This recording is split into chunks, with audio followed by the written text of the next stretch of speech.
Hey everybody, welcome aboard the sailing vessel Dream Chaser. Last week we showed how to make reusable grocery bags or tote bags out of old sails. It was a really fun project for us. We hadn't done it before, so it was kind of interesting to see and learn a little bit about that. As a matter of fact, we received some comments in the video below it after that saying, hey, if you'd have attached the handles before you sewed the sides, it would have been a lot easier. So that's good to know, and I will be trying that on future bags because we're going to make more. That was essentially the first one we tried. If you didn't see that video, I'll put a link right up here above in the corner. Please do check it out. I hope you guys enjoy it. Share it with others if you think they will. Today, we're going to do a couple of things. I want to finish doing the insulation in the ceiling of the V-berth and prep that for the new ceiling itself, the actual wood ceiling that's going to go up there. If I get some time, I'm going to try to do the exact same thing in the double bunk today as well. I'm also going to take you outside and show you these yacht steps that I went ahead and got from Marquipt.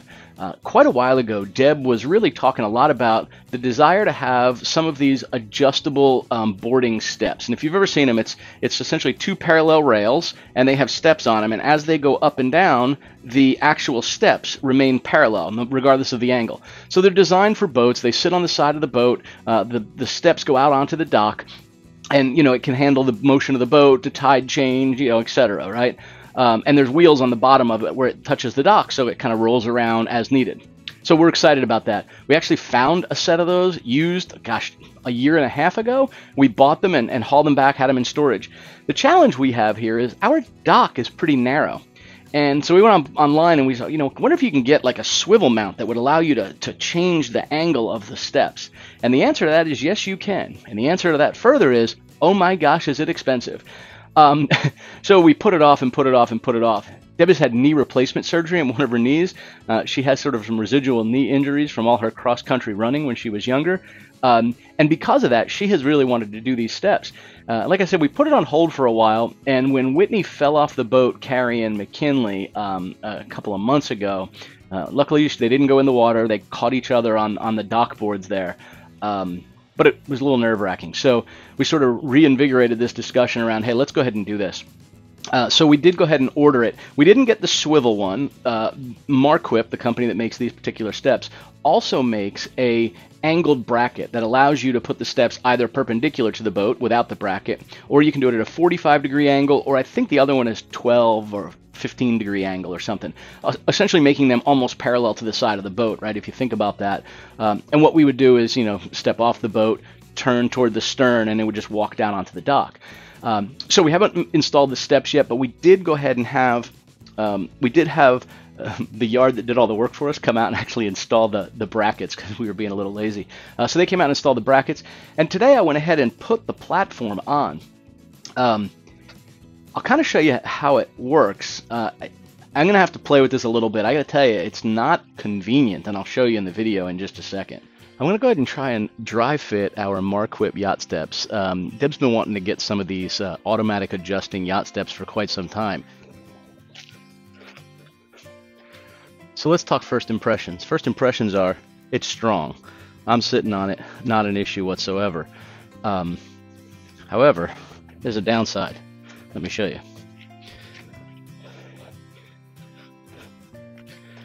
Once we get it on the boat, I can take this and I can kind of pull it up and maybe fold it, but it hits the tow rail right there. It doesn't fold in very far. I don't like that. It means we truly have to disconnect it each time. But get right out on the edge without any issue whatsoever. So it's strong. So let me kind of show you what it looks like as we walk on it toward the deck. It's, like I said, it's pretty good size. It's bigger than I initially thought it was going to be. So as we walked aft on the deck, kind of go down the sidewalks here, and then as I look on the side of the boat, you can see how it attaches here. It's just two mounts with pins going through it and brackets, and ultimately we step right out on it. And as you can see, we are over the water, and it is good and secure the whole way. It's nice. I like it, bouncing on it. So I picked up a couple of tools that I'm going to need to make this job a little easier. My blades were getting dull, so I needed more blades. I went ahead and got one of these adjustable angle squares. And what this is for is to match There's Scotch tape on it. I wonder why I couldn't find it. Sadly, I have one of these somewhere, and I have looked and looked and cannot find the darn thing. But what this does is it lets us essentially form any angle we need to when we're trying to measure the angles in that ceiling bracket. By doing this, it'll make it very easy to sort of transition this over to the styrofoam, trace a quick line, cut the angle I need, and then hold it right up there. So I picked up that style, and I also picked up this small plastic style, mainly because I was curious what it would look like, but also I figure I can use it because everything is such angles in there. I can measure the angle on one side and then measure the angle on the other side using this second one.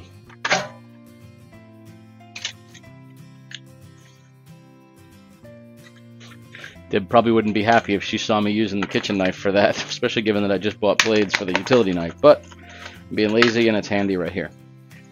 So this one works in a very similar way. You could essentially use this to capture any angle we need to up here. The nice thing about this one actually has a protractor on it, so if you're trying to measure the angle, it'll tell you exactly what it is, right? So you know, right here I'm sitting at a 60-degree angle if I needed to know that. So that'll be handy as well, and between these two devices, that should really reduce the amount of time it takes for me to cut all those darn pieces of foam and even the wood when we get ready to put it up. All right, let's get in the V-berth.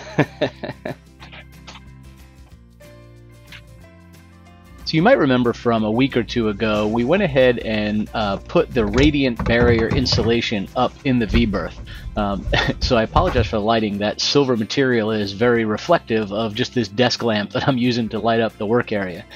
So what I'm doing here is I'm using an adjustable angled square to measure the angles of each of these different pieces that I'm going to have to cut in here. And you'll notice I'm using two different squares. One is a larger one, the other one is that small plastic one. And the idea is to get these unique angles. Because this is a V-shaped room and all the cross members go in different angles, everything is very unique here. So once I had the two angles and the length, it was now time to take my measurements to the other room and cut the insulation the length I need. So now that I've taken my cut piece back into the room here, I dry fit it before you're seeing this particular footage. And then you can see the silver tape attached to the edges. Unless I get this really, really tight the whole time, it helps to put small pieces of tape on the side of it. And that way, when I put it in place, I can hold it there and then just peel the backing of the tape off. And I make sure there's a real good seal both on the foam insulation portion as well as the wood that it's adhering to. And the reason why is if you saw our video about condensation control, it's really about preventing air from getting up above and into that fiberglass. And that's ultimately what keeps the condensation out as we go through this. I'm using a aluminum duct tape. It's made for HVAC duct systems, and I'll put a link down below in the description box for where we get this stuff. It works really, really well. Well, I just wrapped up in the V-berth. By wrapped up, I mean I ran out of insulation with just 2 little panels or 4 little panels left to go, but made pretty good progress. So let me carry the camera in and kind of show you what it looks like. I filmed just the fitting of the very first piece so you can get an idea on how we go about doing it. Honestly, it's hard to film in that small area, and you probably don't want to watch me do that. So let me show you what that looks like, and we'll move on to the next project that I feel like I can do, given I don't have any more insulation here on board. Well, you can see what this looks like, and you'll notice the aluminum tape around all of the joints, and that aluminum tape is over every single one of the cross members. And you can kind of see on this side I've got it done too, except for those 2 panels right up there that I ran out of the insulation for. But everything else is essentially complete. And along the sides of the hull over there around the port, we're going to go ahead and put the pine slats like we're doing on the ceiling. I think it'll look pretty neat and sort of a classic look with that on the ceiling and the hull sides as well. One of the things I'll share with you if you live aboard is a little trick we've learned over the years. You know, when you put dishes in the sink and whatnot, you know, you always try to rinse everything off. You try not to let any food particles down below. Not so much because you're worried about it going in the water. Frankly, it's organic. The fish love it. By the way, we used to have fish that would sort of hang out by the dish drain when you were draining the sink. But over time, that gunk, that grease, anything that happens to be in there on the food particles starts to clog the very small opening in the seacock. If you think about it, it's a ball seacock, right? So just a small opening. What we have found is every so often we will boil water, a full pot of water, and we'll pour it down the drain. Just kind of as quick as you can, right on down the drain. Now because both of these connect, I'm going to alternate between the two drains here. By doing this, it softens up and sort of pushes out any of that stuff that's in there. Vinegar mixed with it also helps as well. But I found doing that about once every 2 or 3 months really does help us keep from having any kind of clogs or issues in those drains where we've had them in the past before on boats. So, and the reality is, if you're somewhere where you're really conserving water, you don't have to use fresh water. Just use seawater pump, or dip it in from overboard. You're boiling it anyway. All right. I gotta tell you, I'm ready for the work to be done enough that I can just spend some time down on board, anchored out, doing something like that that doesn't feel like it's always working on the boat. It's becoming frustrating, so gotta definitely do that. Gotta definitely do that. We've always said, as we refitted our boats in the past, we want to keep them at a state where we're refitting it, but we can still take it out and enjoy it, or do what we need to enjoy it. And honestly, with the time it's spent in the yard, with coming back here, with doing work that's a little challenging to do while living on board, thinking we'll just stay in the camper, it'll be a little easier while we finish up these things we're doing. We're sort of making a life on the camper and moving away from doing as much on the boat as we did. And I think we have to get back into that. I don't want to lose that spark I have for this. And I haven't. I mean, I still can't wait to do it. But I am enjoying the camper a little too. So it's kind of an interesting thing. I associate myself with a liveaboard sailboat guy, right? A liveaboard cruiser. And the harsh reality is we haven't lived aboard this boat in a year. Year and 2 months, actually. Certainly we stay on it. We stay on it for days and days at a time, even after it's got out of the yard. But living aboard it full time every day, we haven't been doing it in a little while. And it's just, well, you can look around and see everything's a working project. So we gotta get these things buttoned up enough to the point where we can get tools put away, supplies put off the boat, and just enjoy the boat for what it is, a boat, and not always work. Wasn't my intent to actually go into that in this video. We've been feeling it for a little while, actually, a month or two.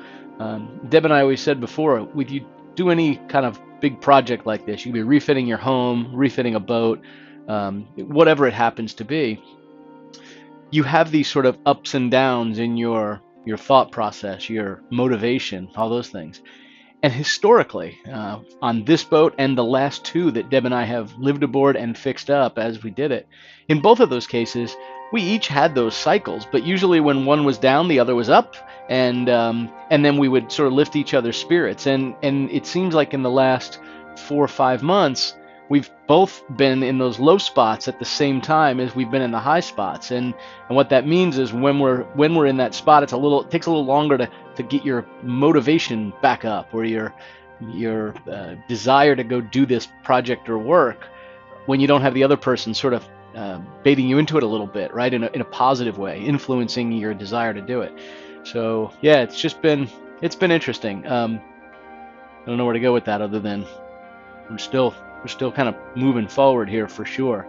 But boy, the pace has sure slowed down. That's the reality.